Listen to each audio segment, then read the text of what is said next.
Il nous faudrait une encyclopédie pour relater les bienfaits de ce lieu exceptionnel, si prisé de celles et ceux qui aiment vivre avec un grand V, qui aiment la vie avec un grand V par-dessus tout. Le bar L'Arche de Haut-Cap. Il y a déjà près de 10 années, je me souviens, Laetitia et moi, lorsque nous nous sommes pointés avec notre premier livre. Ce fut épique, fabuleux, un coup de cœur, une force indélébile s'est créée naturellement.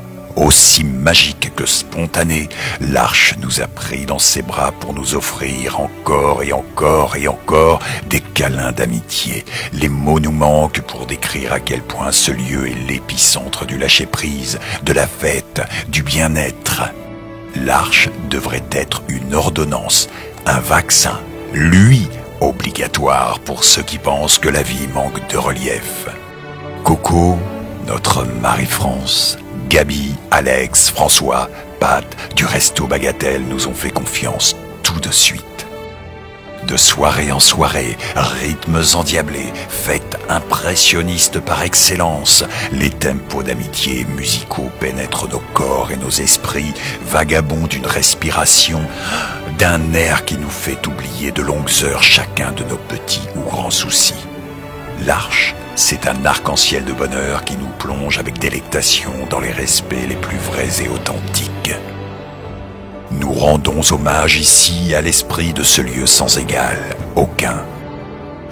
Fragrance de petits et grands bonheurs, l'Arche est un parfum subtil, aux notes redoutablement épicées. Il enveloppe de ses forces quiconque oserait y pénétrer. Impossible ensuite de s'en aller. Mais lorsque retentit le signal de Gabi qui signifie qu'il est temps de s'éclipser, nos gorges se nouent. Nous grattons quelques instants, bien sûr, mais à la fin de Monsieur Aznavour, emmenez-moi, nous ne savons que trop bien que nous reviendrons le lendemain sur les chapeaux de roue. Mojito menthe ou fraise, vionnier blanc si délicieux, tourbillon de tapas en tout genre, salve de joie aussi absorbante qu'un buvard hédoniste et gourmand. S'imbiber de ce lieu permet d'épanouir les corps et les esprits qui se languissent d'un ensemble de bienfaits incomparables sont-ils.